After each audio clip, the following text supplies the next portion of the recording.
The 2002 World Cup refereeing scandal. Let's start with the most infamous. South Korea co-hosted the 2002 World Cup and suddenly went on a miracle run to the semifinals, but not everyone believes it was just passion and talent. Italy in the round of 16, 2 disallowed goals, a red card to Totti for diving. Spain in the quarters, 2 legal goals ruled out. The referees later banned for corruption.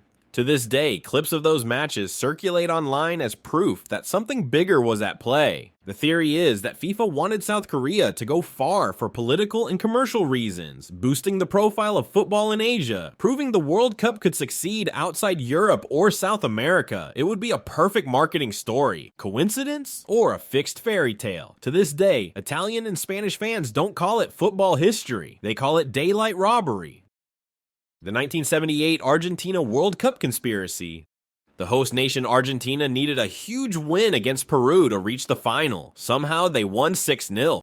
6-0 against a team that had been competitive throughout the tournament. Peru's goalkeeper was Argentine-born. Rumors swirled that Peru was pressured politically, even threatened by Argentina's dictatorship. Some reports claimed Argentina sent shipments of grain and economic aid in exchange for cooperation. Others whispered that Peruvian officials had been bribed outright. The result? Argentina advanced, won the final, and lifted the trophy in front of a military regime desperate for legitimacy. For many, that 6-0 wasn't just football, it was state politics disguised as sport.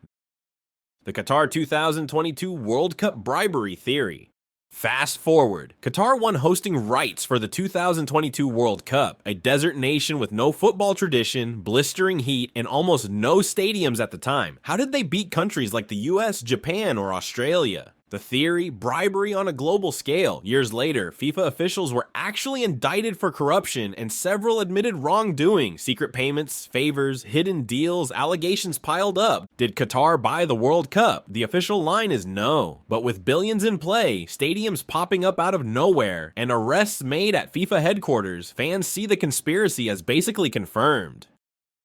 The rigged Champions League draw theory. Every December, fans gathered to watch the Champions League draw, and every December, the same complaint. UEFA rigs it. How else does Real Madrid always seem to avoid Bayern until late rounds? How do English clubs so often face each other? Conspiracies about hot and cold balls in the draw machine spread like wildfire. Former players have even joked about it. UEFA insists it's random. They even live stream the process to prove transparency. But when the same coincidences keep piling up, fans see patterns. And in conspiracy land, patterns are proof.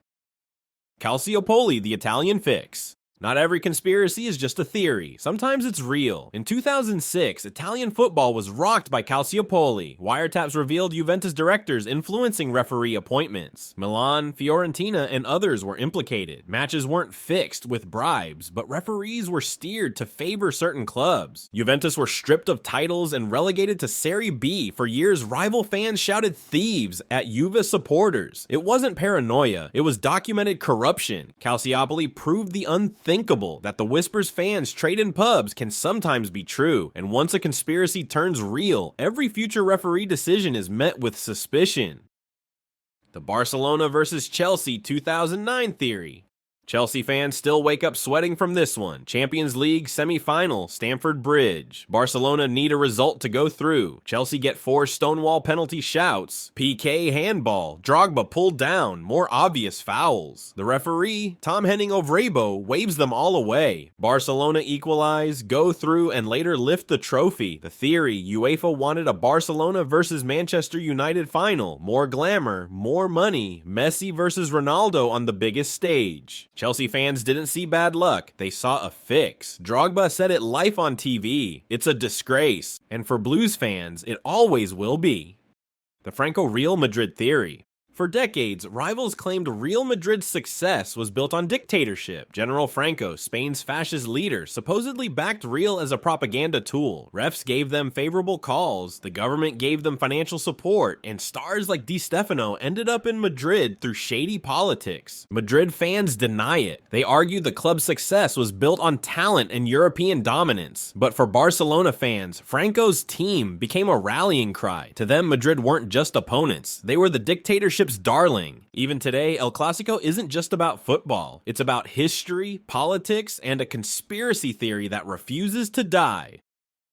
The Ronaldo 1998 World Cup Final Mystery. Brazil vs. France, 1998 final. Hours before kickoff, Ronaldo, Brazil's superstar, suffers a mysterious medical episode. Initially, he was left out of the lineup. Then suddenly, he's back in. On the pitch, he looked a shadow of himself. Brazil lost 3-0. Theories exploded. Was he forced to play due to Nike sponsorship pressure? Was it blackmail? Was it a cover-up of something darker? Officially, he had a seizure, but was cleared by doctors. But in conspiracy land, the official story never satisfies. Fans believe money and power forced a half-fit Ronaldo onto the field. A World Cup final turned into a mystery thriller.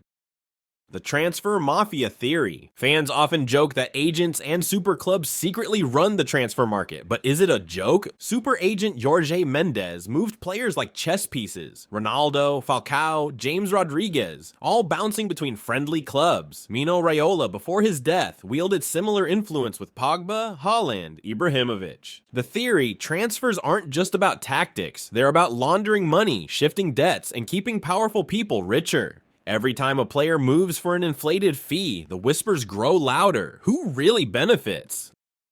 The World Cup draw conspiracies. World Cup draws are always random, and yet powerful nations seem to get easy groups more often than not. In 2018, Russia's group was one of the softest in history. In 2014, Brazil avoided major threats. England's group in 2022, convenient. Conspiracies about hot and cold balls, backstage manipulation, and even TV-friendly groups are endless. FIFA denies everything. But when FIFA itself has a history of corruption, denials don't kill the theory, they feed it. The Hand of God conspiracy. 1986 Argentina versus England. Diego Maradona scores with his hand. Everyone saw it, except the referee. Was it human error, or was FIFA protecting its golden boy? Some English fans insist the refs were told to let the game flow. Others believe Argentina's political narrative, beating England after the Falklands War, was too good for FIFA to resist. Truth or not, the Hand of God became the most famous goal ever scored, and with fame comes conspiracy. The Qatar 2022 off-field theories. It wasn't just bribery. Theories swirled during the tournament itself. Empty seats disguised by clever camera angles. Air conditioning supposedly malfunctioning to disadvantage certain teams. Even rumors of referees favoring teams with political ties. Most of it was noise, but when you host the most controversial World Cup ever, every odd moment feels like proof of conspiracy. The betting fix theory. Match-fixing scandals are real, so fans assume every odd result is rigged. From Serie B in Italy to small leagues in Asia, betting syndicates have been caught paying players to lose. Even referees and linesmen have been bribed in past cases. The theory spreads upwards. Could Champions League games be influenced too? Every shocking upset, Sheriff beating Madrid, Porto stunning United, sparks whispers. Was it tactics, or was there money riding on the outcome? The Messi Ballon d'Or theory. Another fan favorite, FIFA rigs the Ballon d'Or. Messi's 7 awards fuel conspiracy talk. Fans of Ronaldo, Lewandowski, or Iniesta argue politics mattered more than performance. The theory says FIFA and UEFA prefer Messi because he's marketable. Ronaldo's fan base flips the script, claiming Messi was protected. Every award ceremony becomes a conspiracy convention. It's not just about Messi either. Snyder in 2010, Ribéry in 2013, Lewandowski in 2020. Fans think conspiracy stole their awards. The VAR conspiracy. VAR was supposed to end conspiracies. Instead, it created more. Fans claim it's manipulated in real time. Why do some incidents get checked instantly while others don't? Why do angles look different for TV than in the booth? The theory, VAR isn't about accuracy, it's about control. If football is theater, VAR is the director.